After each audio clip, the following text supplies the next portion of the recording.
This is understandable politics. Hello, Western democracy is adding to its list of prisoners. The founder of Telegram has come under fire. Durov was detained in France and is now being pressured. It might seem like we can just ignore it, as it's their issue. But what is really behind the hunt for Durov? Why so harshly? And why now? What does Washington have to do with it? And why can you get slapped by Western values? After all, Telegram has caused trouble here too. Why did Paris sit idly by then?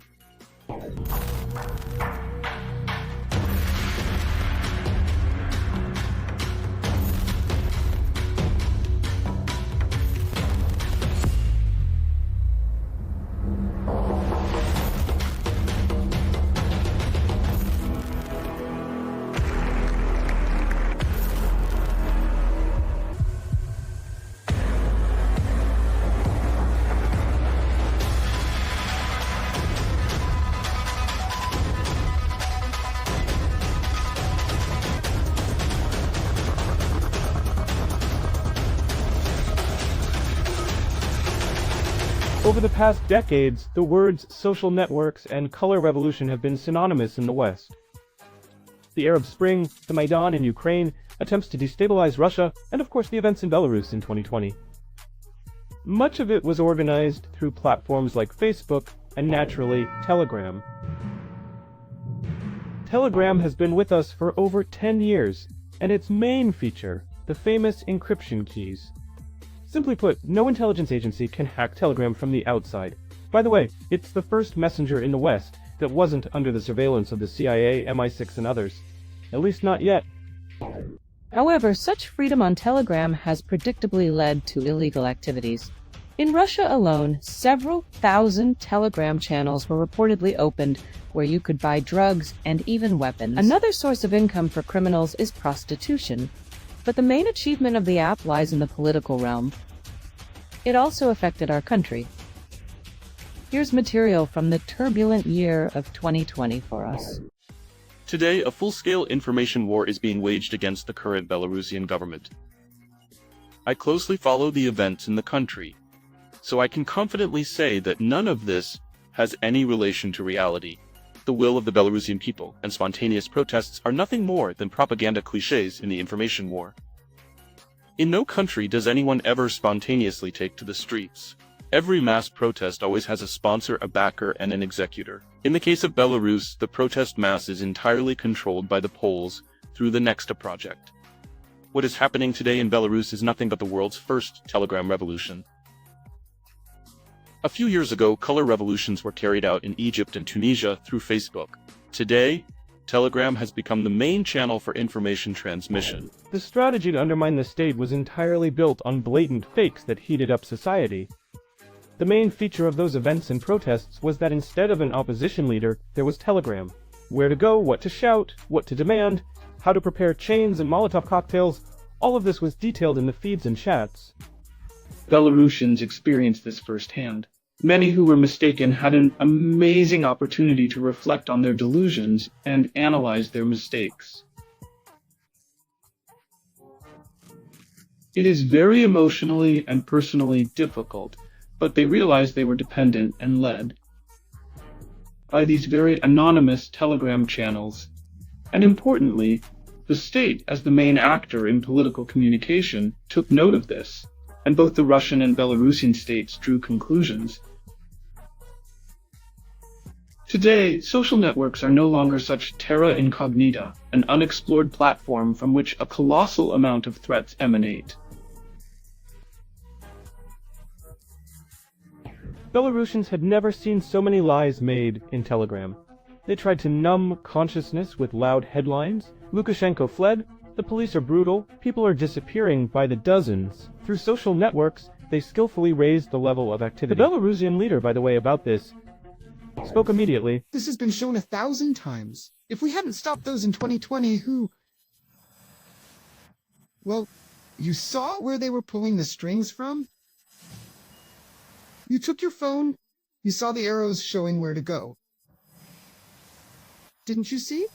Didn't you see? Well, Denise, how can I talk to you if you didn't see it? There were arrows showing in Poland where to go. But the West was silent, both then and during the events in Hong Kong, when hundreds of thousands used Telegram to shake the foundations there and protest against China. And in many other cases, when destabilization was beneficial to the West, no one made any claims against Durov. At the end of August, former U.S. State Department employee Mike Bill shared an insider tip. Telegram is a tool of state policy and also projects into military intelligence spheres. Regarding state policy, we just talked about how the CIA, the State Department, and USAID love to use Telegram for operations, whether in Belarus, Moscow, Iran, Hong Kong, China, and around the world. The fact is, this social network has 1 billion users, making it very easy to reach local representatives whom you try to recruit to promote your policy through the channels they use, guaranteeing them anonymity and encryption-protected security so they can organize and express their political support in relative safety.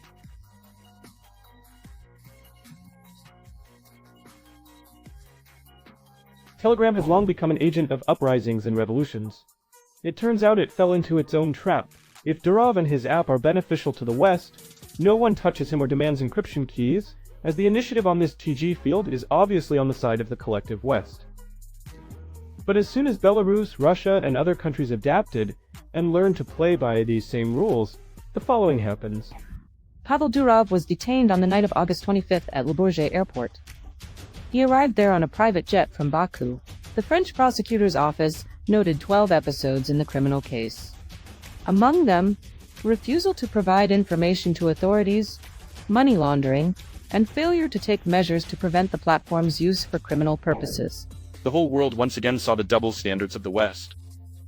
In their understanding, freedom of speech should have nothing to do with criticizing the Western world and the ability to express one's opinion about the policies of certain states. On Durov's platform, this was allowed, which the West did not like. So it's okay to create chaos here, but criticize their order? God forbid. The pretext, of course, is beautifully crafted. If Durov was indeed arrested because criminals used his invention, then perhaps the manufacturers of Renault cars should be jailed. Surely, robbers or drug dealers used them, and the owners of wineries producing French champagne. The bottles could certainly have been used as a weapon. The logic of French justice is hard to understand, but one thing is clear. The US has long dominated France, and the motives for Durov's detention should be sought across the ocean. Durov was detained, and human rights activists predictably swallowed their tongues. No condemnations, and the French press diligently ignored the loud topic, dedicating the front pages to completely different events. The investigation is just an excuse to pressure Pavel Durov and force him to cooperate with intelligence agencies, says French political scientist Emmanuel Leroy. In his opinion, the French arrested the businessman under friendly pressure from Washington. I think the goal of this maneuver is to make Telegram like WhatsApp or Instagram, which are supposedly protected, but actually open to all possible investigations by secret services. They want to put maximum pressure on Durov to hand over the keys to Telegram to Western partners, says the interlocutor of Izvestia.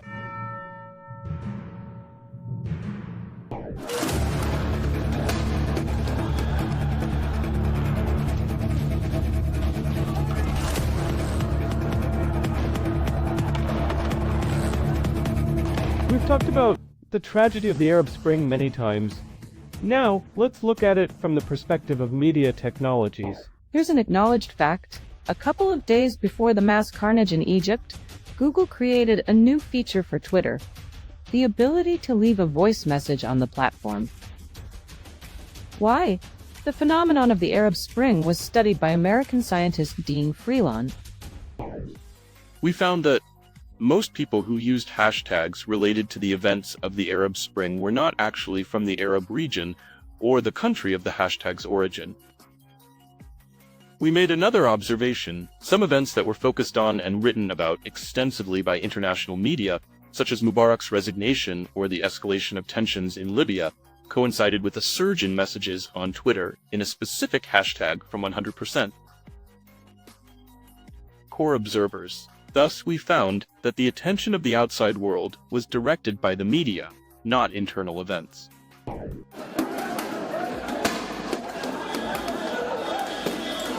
Simply put, the people of Egypt read in Western media that the world was with them, and even more enthusiastically plunged the country into chaos. Now we are seeing a trend that the internet will not be the same as before, because the United States uses it for expansion, primarily to overthrow inconvenient governments.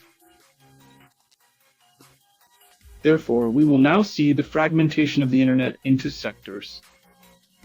This will include China, the Russian-speaking segment, and likely the European, American, and Latin American segments.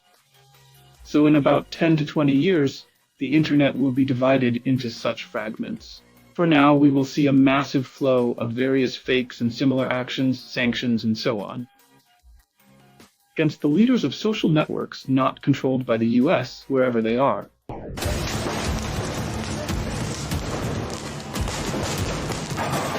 And a special thanks, in quotes, to Twitter for the Maidan. Yes, the revolution in Ukraine started with a little blue bird. Now there's no bird, and there are big questions about Ukraine.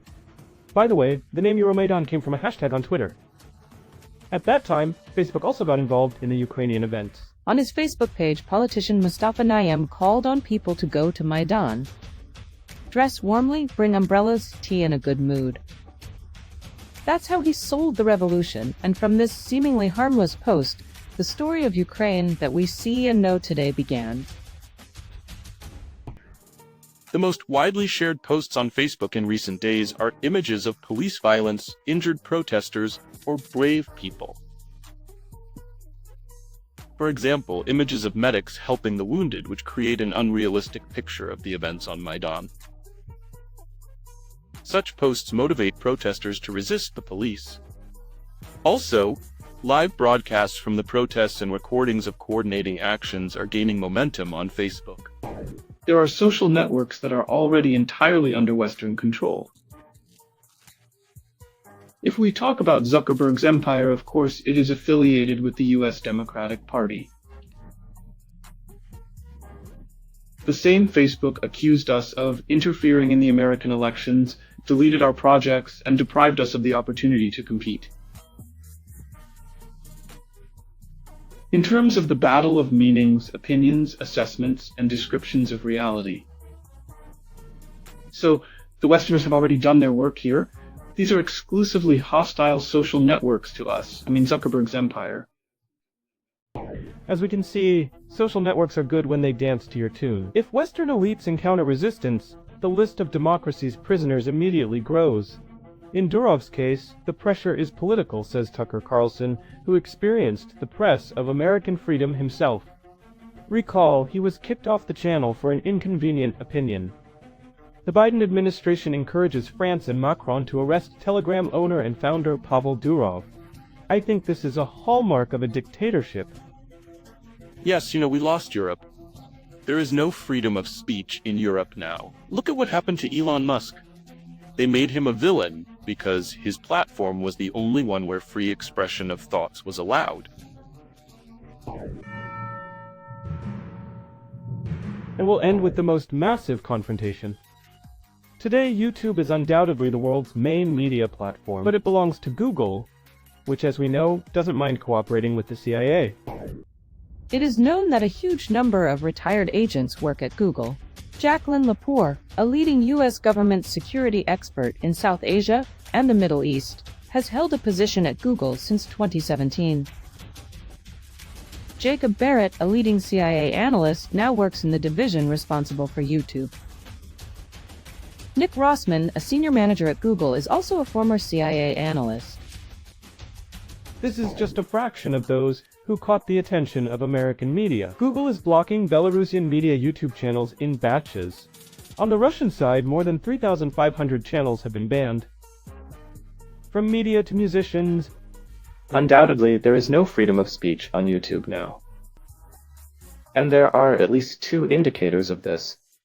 The first indicator is the total ban on the activities of any Russian official, and not only official, media, bloggers, streamers, anyone, documentarians who dare to show a viewpoint different from the Western mainstream. That's one. The second is that on YouTube, absolutely freely, absolutely legally, often, excuse the expression, idiotic in their content, and often terrible videos of media, bloggers, former opinion leaders from Russia who left our country after the special military operation are spread.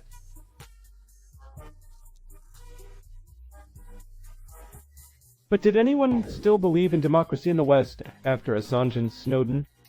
Those who tried to expose it quickly became victims. Assange, for example, revealed materials about corruption and human rights violations and gained freedom only after many years, and even then only after pleading guilty. Assange pleaded guilty. They wore him down, turned him into a rag, and showed everyone else, the whole world. Guys, look what we'll do to anyone who tries to infringe on our rights. Journalists are already sounding the alarm. Get ready, Elon Musk. And indeed, some of the claims against Durov over the years have also applied to other major platforms. So why are other social media headliners still free? It's not hard to guess. Apparently they were more talkative. As Zuckerberg recently admitted, for example. The owner of Meta revealed how Facebook and Instagram were pressured by the Biden administration to censor content related to COVID-19. About 20 million posts were removed. Also, under the influence of the White House, the social network deliberately reduced the visibility of materials about Hunter Biden's scandalous escapades, which could have cost Biden's senior the presidency. Now, Zuckerberg regrets giving in to the pressure. I believe the government's pressure was wrong, and I regret that we weren't more open about it. I firmly believe that we should not compromise our standards due to pressure from any administration. Donald Trump shocked Zuckerberg with a direct threat, saying, "If you bend to one side again, you'll get it from the other." Strong words. The US presidential candidate believes Zuckerberg conspired against him during the lost 2020 elections. For another attempt at digital ghetto, he promises to jail him for life. If he does something illegal this time, he will spend the rest of his life in prison, as will others who cheat in the 2024 presidential election. In general, beware of social networks. In such a democracy, you don't need enemies. Freedom will break your arms itself. That's why Durov is being accused of half the French criminal code. American elections are coming again, and Washington still hasn't learned to control the big internet platforms. In the US, traditional methods of control and influence from outside include surveillance on social networks, total censorship, and subjugation through blackmail under the guise of fighting various threats. This is facilitated by the fact that most global networks are of American origin. The White House controls such social networks. It intends to do the same with Telegram, to supply data to the State Department and the CIA. I think the real reason is that the American elections are not far off. And remember, it was the same last time. Shortly before Trump's election, he was kicked off Twitter. Twitter was completely taken over by the Democrats. We know from Edward Snowden's revelations that the West does not shy away from total surveillance in pursuit of its interests. In this regard, another detail seemed interesting to us: manufacturing consent. This term is used by journalists to describe the main task of digital control. In other words, media controlled by large corporations or influenced by them shape public opinion in line with the interests of the authorities, while alternative viewpoints are suppressed or marginalized. As a result, the declared democracy turns into a tool of manipulation, where consent is achieved not through open debate, but through control over information flows. But if Durov really violated something, order must be restored, and no one disputes that. Belarus also ensures that the digital environment does not get out of control. But then the West should not criticize others and label them dictatorships and other worn-out cliches, citing its illusory world of certain rules and international laws. The West is not becoming totalitarian, it has always been totalitarian. We just misunderstand the term freedom of speech. For them, it was not freedom of speech. For them, it was freedom of information dissemination. But apparently Durov's main crime is refusing to bow to Western authorities, and whether he will eventually bend, we may never know. But the death of freedom and democracy there happened long ago. The corpse just resurfaced, to the surprise of the whole world. Goodbye.